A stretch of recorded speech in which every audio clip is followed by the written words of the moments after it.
menjadi satu kekuatan yang besar, bisa punya pengikut jutaan orang, dan orang-orang yang non Muslim akan tahu bahwa oh ini Galarua memperjuangkan seperti ini, dan mereka semua pengusaha-pengusaha nasional pun juga akan bersatu begitu. Bahkan yang Muslim yang sudah jengah juga dengan model-model pejabat-pejabat yang korup, dengan model-model MUI yang kadrun, ya, dengan model JK Ma'ruf Amin yang mau mensyariahkan dan memakai kepentingan Islam untuk kepentingan mereka mengeruk kekayaan Indonesia dengan korupsi dan orang-orang KKN-nya, mereka juga mungkin bisa jadi mau bergabung dengan kita. Tanah Papua, tanah NTT, tanah Batak, tanah Bali, tanah Manado jauh lebih besar daripada Jawa, dan di situ sumber daya alamnya luar biasa begitu.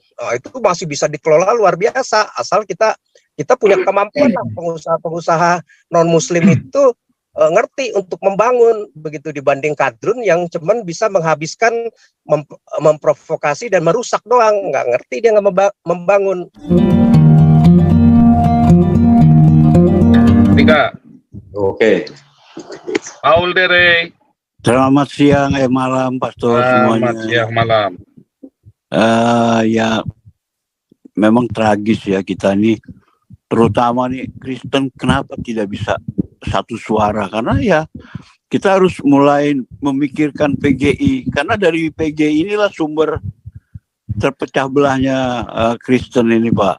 Jadi kalau memang kelihatannya PGI udah nggak berfungsi, ya kita harus bilang bahwa kita udah nggak percaya sama kepengurusannya yang sekarang.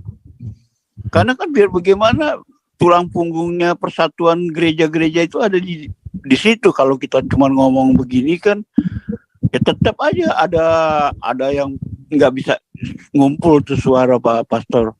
Jadi tolong kalau bisa bagaimana caranya dialog itu, saya pikir lebih bagus lah kita dialog dengan pengurus-pengurus PGI supaya nanti 2024 itu kita suara kita udah bisa tuntung ya, walaupun ada miss berapa persen itulah, tapi nggak bisa mungkin 100% ya suara itu terkumpul, paling nggak di atas 60% aja kita udah bagus. Makanya kalau bisa PGI itu benar-benar bertanggung jawab ya atas persatuan gereja-gereja di Indonesia, ya itu satu langkah yang sangat bagus Pak untuk meredam adanya ini, karena mereka dari pihak kadrun ini udah tahu bahwa Kristen itu sebenarnya secara organisasi udah hancur, ya itu nggak bisa dibohongin lah. Makanya mereka seenaknya, gereja persekutuan gereja sektor kayak di Lampung, ya itu kan mereka ada itunya, okumenenya apa, persekutuannya gimana, terus di mana, di daerah-daerah mana, itu mereka harus digalang supaya mempunyai kekuatan untuk memprotes apa-apa yang ditolak gitu loh. Ada penolakan gereja. Karena ini dari induk organisasi PGI sendiri tidak ada instruksi-instruksi yang membuat gereja-gereja ini nggak bisa berjalan sendiri gitu. Harus, oh iya ini kan ada arahan dari PGI pusat. Tindakan yang harus kita ambil adalah kalau ada penolakan begini-begini. Itu yang membuat gereja jalan sendiri-sendiri, Pak. Saya pikir juga gereja-gereja yang berafiliasi kayak GBI apa semua, mereka harus diajak ke situ, Pak Pastor.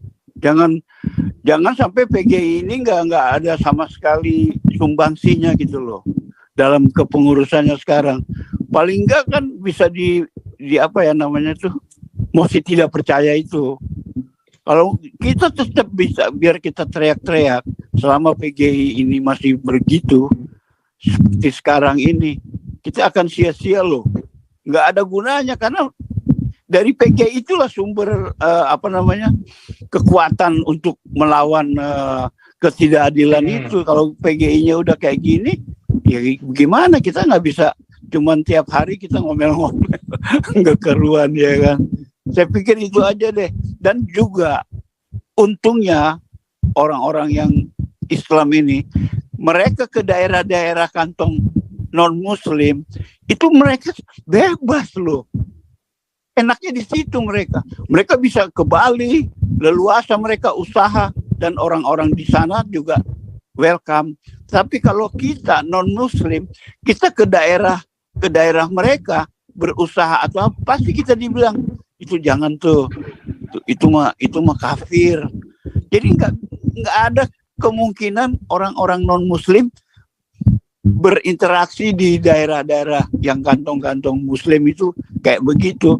Walaupun sukses, mereka paling sebagai pekerja-pekerja pabrik, kalau untuk usaha dagang, saya pikir agak repot untuk ke daerah-daerah non-muslim itu.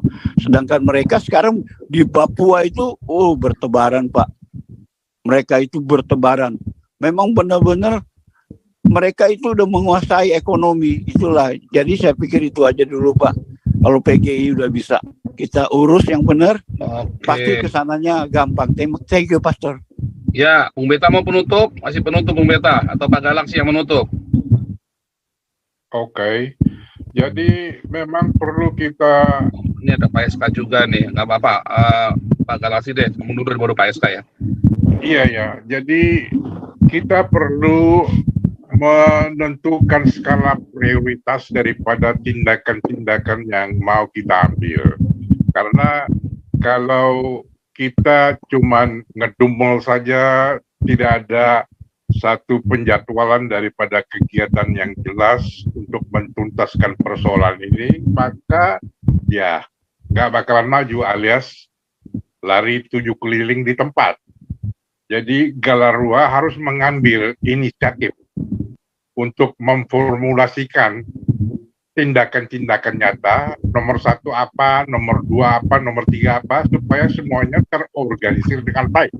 Itulah sebabnya kita membentuk Galarua, itulah sebabnya kita secara sehat tiap hari untuk menyatukan derap langkah untuk bisa maju ke depan. Ini yang jangan kita lupakan. Jadi peranan daripada Galarua ini harus kita tingkatkan dengan terus diayomi terus oleh Pak Paul supaya jangan sampai ini melenceng keluar daripada relnya, sehingga kita tetap bisa maju terus karena mempunyai kepercayaan penuh daripada semua umat.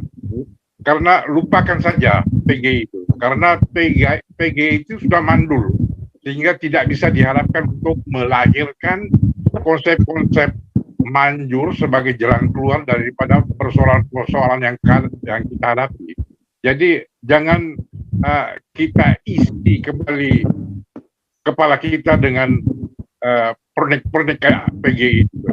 Taruh PGI itu di samping, lalu Galarua itu kita tempatkan di depan dan berkolaborasi dengan para akal sehat dan otak paras seperti Johnson Panjaitan, Pak Karni, dan orang-orang yang betul-betul mempunyai pikiran waras. Misalnya Akbar Faisal, itu orang-orang yang punya pemikiran yang betul-betul mendalam dan mencari jalan keluar. Bukan cuma mencari popularitas atau sekedar ngomong. Ini masalah yang paling penting, yang perlu kita artinya laser fokuskan di dalam organisasi Galarua. Mari kita manfaatkan gerakan yang sistematis supaya bisa menghasilkan buah. Langkah pertama apa? Kalau sudah selesai geser, yang kedua menyusul, dan seterusnya. Untuk pembentukan pasukan-pasukan khusus di daerah-daerah rawan itu memang perlu cepat diaktifkan supaya kalau wawan-wawan kedua, ketiga, dan keempat muncul itu bisa langsung ditanggapi on the spot. Semprot dia dengan pemadam kebakaran untuk keluar gereja atau dan sebagainya supaya lumpuh dulu, baru diikat. Nggak perlu main pukul-pukulan dan sebagainya, lumpuhkan saja sehingga tidak menjadi kerutan, masalah, kocar kacir, menakutkan umat. Itu dieliminir, diperkecil masalahnya. Semprot dengan gas air mata misalnya, itu lakukan pertama, sehingga nggak perlu takut berantem karena dia bawa pisau dan segala macam. Ini harus jelas. Jadi jangan cuman biarin aja kita melakukan hukum kasih. Nggak ada itu. Kasih itu menegakkan keadilan dan kebenaran. Itulah kasih yang sebenarnya. Kira-kira begitu, Pak. Ya, Pak Jadi- SK. Ya, Pak Paul. Terima kasih. Kedengeran ya suara ya? Ya. Jelas? Jelas. Oke. Sorry, sambil nyetir soalnya. Jadi gini, kalau menurut saya fakta sudah nggak bisa dibantah lagi. Islam dan bahkan sekarang negara terlibat, ya, sebagian besar pejabatnya, ya, legislatifnya, dengan perundang-undangan, dengan wewenang mereka semua melakukan diskriminasi. Ya, artinya memang mau menjalankan mimpi mereka, Islamisasi, ya, bumi Indonesia ini. Terus kedua, diskriminasi kita bisa lihat macam-macam, mulai dari perekrutan ASN, mulai anggaran, mulai perlakuan-perlakuan lah, termasuk ibadah, dan semua sila-sila Pancasila ditabrak, ya. Jadi nggak ada keadilan, nggak ada kesejahteraan, korupsi, semua segala macam. Jadi intinya yang seperti kemarin kita sudah bahas, bahwa tidak ada harapan yang bisa diharapkan lewat Indonesia sekarang. Jadi intinya, artinya kan sesuai dengan judul kita sudah bersumbangsi buat negara ini, tapi negara ini malah memperlakukan kita dengan tidak baik, dengan tidak benar, dengan tidak adil, begitu ya. Jadi artinya kita jadinya udah jengah, udah nggak ada pilihan yang lain. Ya lebih baik kita memang sudah harus memisahkan diri, mulai harus dipikirkan dan dikampanyekan. Nah, kalau menurut saya bukan saja Papua yang harus merdeka, memisahkan diri dengan Indonesia, semua kantong-kantong Kristen, Manado, ya, Ambon, NTT, Dayak, semua ya, Sumatera Utara, ya, itu harus memisahkan diri. Nah, cara yang paling termurah yang bisa kita lakukan, kita harus kampanyekan itu, bertemu dengan seluruh pimpinan-pimpinan aras nasional, minimal dari internal kita lah, katakan Kristen, begitu ya, ketemu dengan pimpinan-pimpinan para denominasi gereja-gereja, terus nanti mungkin merambat ke KWI, bahkan ke non-Muslim yang Buddha maupun Hindu. Kita sampaikan bahwa ada perlakuan hal seperti ini dan itu sudah fakta. Kita nggak mau ini semakin parah lagi, semakin besar lagi, sehingga mau nggak mau kita harus lakukan perlawanan. Nah, perlawanannya itu ya dengan kita komunikasikan seperti itu, sehingga apa yang kita bisa sampaikan itu bisa sampai ke bawah, ke seluruh jemaat, ke seluruh umat Kristen yang mungkin sekarang bisa jadi sudah 40-80 juta orang. 40-80 juta ini sesuatu jumlah yang besar, belum lagi dengan yang non-Muslim yang lain, belum lagi dengan yang Sunda Wiwitan, Kejawen, dan semua yang mungkin ateis, ya, kepercayaan, bisa jadi itu 100 juta lebih, begitu. Nah, bahwa kita akan merdeka, dan nanti dari situ setiap daerah bisa kita tentukan tanggal berapa kita mau demo di jalan. Mungkin di Manado 1 juta orang, di Ambon 1 juta orang, di Papua 1 juta orang, Dayak 1 juta orang, Sumatera Utara 1 juta orang. Demo, undang semua wartawan nasional dan internasional, yang kita damai saja, cukup jalan, cukup duduk-duduk saja, cukup sambil ibadah, tinggal tulis, ya, plakat bahwa kita ingin memisahkan diri karena ada perlakuan diskriminasi yang seperti ini, dan internasional akan kita undang semua wartawan itu, ya. Jadi bisa kaget itu pemerintah melihat, wih, tahu-tahu serempak nih, luar biasa. Nah, ini kan kejadian sama aja dengan peristiwa waktu Soekarno didesak oleh para Muslim untuk jadi Indonesia ketuhanan Maha Esa yang bersyariah Islam. Nah, kita kan sama saja dengan kejadian seperti itu. Nah, kita akan lakukan seperti itu. Ya kalau kalian paksakan seperti ini, kita merdeka dan kita punya kekuatan untuk lakukan hal seperti itu. Kita bisa ketemu dengan seluruh pimpinan-pimpinan Amerika, Eropa, Jepang, Singapura, China, semua kita undang. Kalau kita merdeka, ya mereka kita undang untuk nanti invest, untuk kembangkan. Mungkin dalam waktu 10-20 tahun kita akan maju. Jadi nanti akan jelas kebagi wilayah-wilayah yang non-muslim, ya kebagian di luar Pulau Jawa lah. Mungkin sebagian Sumatera, begitu. Sebagian Kalimantan, Sumatera, sebagian Manado, sebagian Papua, NTT, udah menjadi kantong Kristen dan itu dikelola oleh kita semua, begitu. Kita bikin undang-undang yang baru, udah nggak berdasarkan lagi undang-undang Indonesia seperti itu, karena udah nggak ada harapan lagi buat kita. Kita melihat ya udah budak semua, mereka mau melakukan diskriminasi tujuan mereka sendiri. Akhirnya kita nggak melihat konsensus itu benar-benar dijalankan. Jadi buat apa kalau konsensus itu mereka yang langgar? Ya kita punya kewajiban untuk memutus hubungan. Konsensus itu nggak perlu lagi diperjuangkan sebagai konsensus nasional karena mereka maunya egois seperti itu. Nah itu dengan begitu pula Galarwa akan semakin juga dikenal di nasional sehingga punya massa juga yang bisa dengan cepat puluhan juta orang. Begitu. Kalau sampai nanti berbalik, misalnya pemerintah dengar, Galarwa bisa jadi ormas dan parpol. Dan parpol itu artinya nanti anak orang-orang yang punya integritas, yang punya nilai-nilai, yang di situ yang harus menjadi anggota DPR, yang harus menjadi pejabat-pejabat di pemerintahan, terutama di kantong-kantong Kristen, untuk mengembalikan seperti itu. Sehingga kita bisa menunjukkan kekuatan, bisa jadi mungkin kekuatan itu jauh lebih besar daripada NU maupun daripada Muhammadiyah nanti, seperti itu.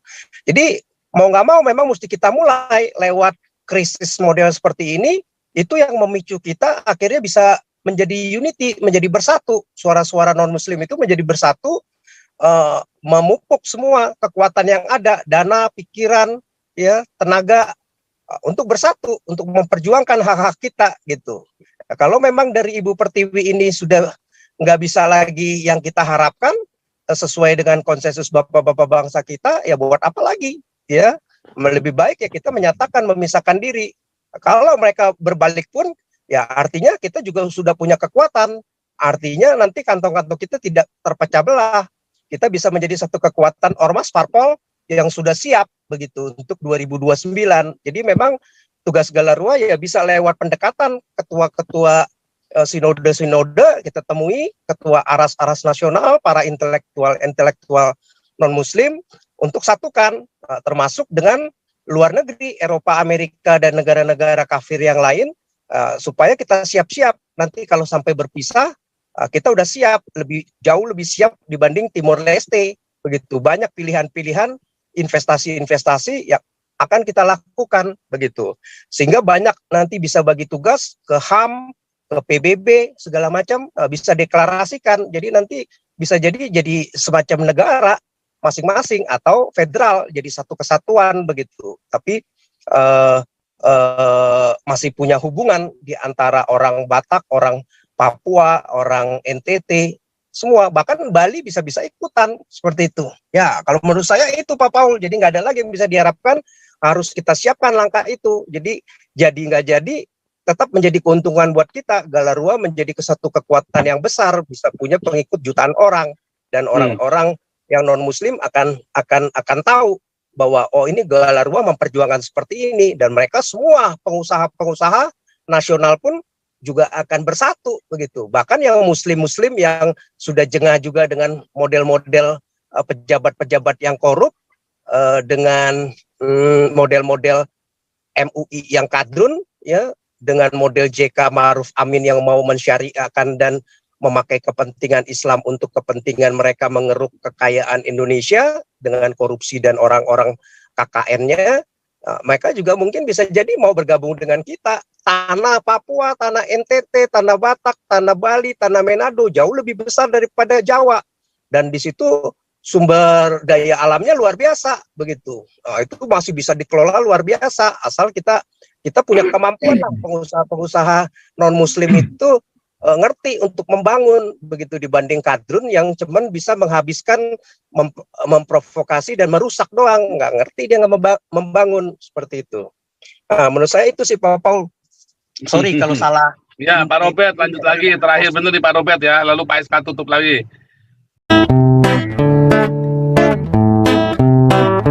Kau bilang kau menang debat,